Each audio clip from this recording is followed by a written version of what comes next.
Am I the asshole for refusing to continue paying rent when I buy my own house? My boyfriend, 31M, bought a house this year, which is an unprecedented achievement in our country. He earns 5/6 times more than I, 27F, do, and we usually split everything in half. Lately, I've been calling attention to the fact that I'm supporting more expenses, but I gave him a discount since he was going to buy a house. Recently, he bought a house and has asked me to move in with him. However, he's also asked me to pay a symbolic rent, which is essentially the same amount I'm currently paying for rent elsewhere. Additionally, even though he's hired someone to clean the house, I know that I'll still be responsible for a lot of domestic tasks.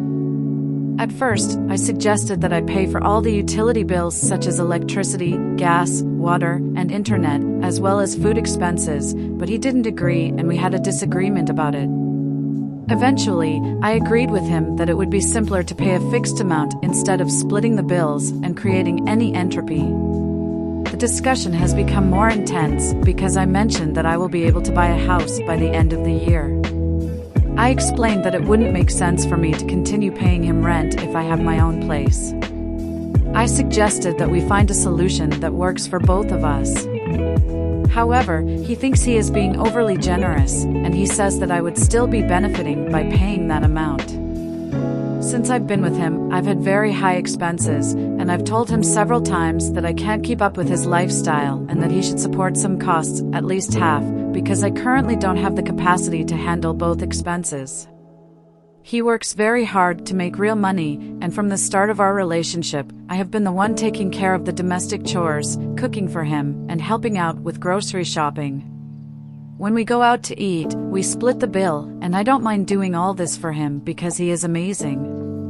He expressed gratitude for my efforts, but also stated his hope that I wasn't doing them expecting financial gain.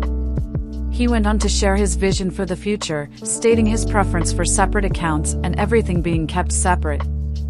He suggested that I live in his house by paying rent to assist him with his credit, but emphasized that the house would always remain his property. He also mentioned that even with children, he would like everything to be equally divided.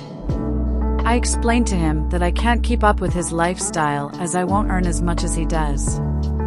However, he became skeptical and hurt, implying that I'm only with him for his money and calling me an idiot for not understanding the situation, for not seeing things as they are. My friends have told me that he's taking advantage of me and that I'm just a convenience for him for now. I'm starting to wonder if they're right. Should we be more individualistic in our approach to finances, or should we work together to build a good life and acquire property? Am I the one being unreasonable here? Am I the asshole for not letting my sister's kid come on vacation? I'm 25M and I have a sister 28F. January of last year I planned a week vacation to Paris with me, my sister, and her husband. Didn't mind that I would be third-wheeling because we're all very close friends/siblings. Although we had to cancel due to their pregnancy announcement. Obviously I was more than happy for her, but still asked her why she couldn't come to Paris since she wasn't that far along. I respected her wishes to wait, and that's when I decided to have the flight sometime next year, aka 2023. Finally November rolled around, and they had a cute kid named Daniel. Now it's March and I said to my sister, "So you excited for the trip?" With a huge grin she said that she's delighted to bring Daniel with her. I made a face which she saw right away. "You're bringing him with you." This led to a very heated agreement where she couldn't just leave the baby, and I told her maybe Max, her husband, stayed and we went together. Boom, she yelled how inconsiderate I was being. "Then you three stay and I'll go by myself." I suggested that, and even more agreeing started. She stormed out and called me an asshole for saying such flabbergasting things. I just thought a baby would make this not a vacation and more of you go see the Eiffel Tower and I'll stay at the hotel all day with the baby. Am I really the asshole? Am I the asshole for not allowing my friend to invite her BF on a group holiday after he complimented me? I, 28F, have a friend, Lucy, also 28. We've been friends for around 5 years and she's been dating her BF Harvey for just over a year. Harvey has given me a bad vibe from day one. I find him abrasive and overbearing, and while I realize everyone's relationship is different, his idea of what is appropriate to say about his relationship in company really rubs me the wrong way. All of our mutual friends have recognized these things about Harvey, but we all tolerate him for Lucy's sake, and he has formed friendships with some of our BFS. I organized a group holiday in June and invited our core friend group plus partners. I am paying for the travel and accommodation for everyone. Last week, a few of us went out for drinks. The conversation turned to exercise, and I made a joke about how I forced myself to go to Pilates so that I can maintain my figure for my BF. Harvey then said something to the effect of me being a dream woman, and he wished Lucy would make the effort for him and then I should invite her to Pilates with me.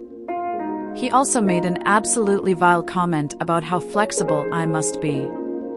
Everyone at our table looked shocked that he would say something like that, except Lucy, who just looked embarrassed. I told Harvey that that was an extremely rude and creepy thing to say, but he doubled down and said that he hadn't insulted me and that I should stop being so uptight.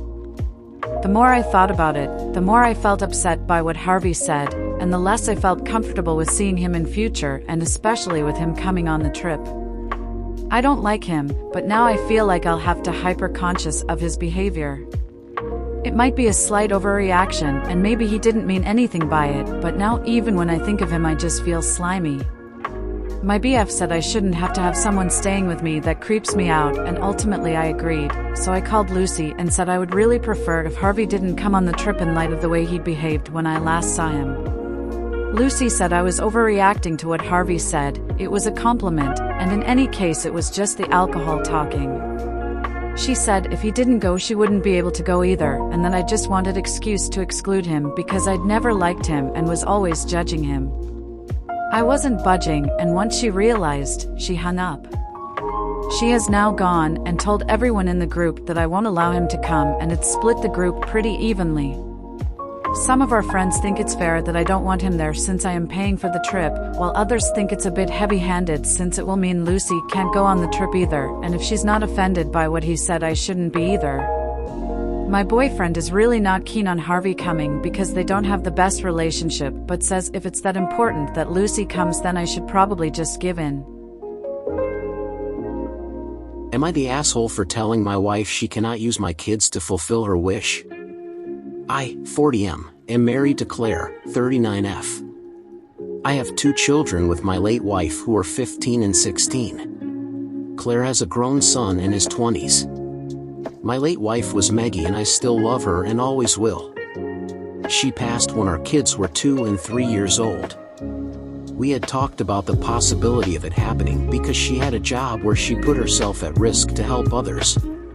She is still very much part of our story. When I was ready to date again, I went into it with some basic points that needed to be okay with a potential partner. Those were, I was not looking for a mother for my children. They have a mother and did not want a relationship where they called someone else mom. Yes, we talked about it. Maggie would always be part of the picture and any partner of mine had to be okay with that. Maggie would not be forgotten or erased just because I was ready to date. I also did not want to have more children.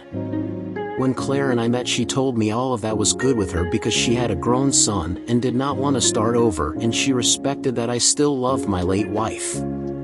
She and my kids got along, so I felt good about our relationship. Things were good until last year when my youngest told me Claire had been making them uncomfortable around Mother's Day and that she had requested that my child suggest a change of plans and we do something for her that Mother's Day. Claire was always with her son while the kids and I would visit Maggie's grave, go out for lunch at the diner Maggie and I took them to while she was alive, and we'd chill afterward. Claire wanted us to drop that and never said a thing to me. I brought it up to her and she told me she felt it was time the kids and I joined her and her son for Mother's Day and embraced the person who was here.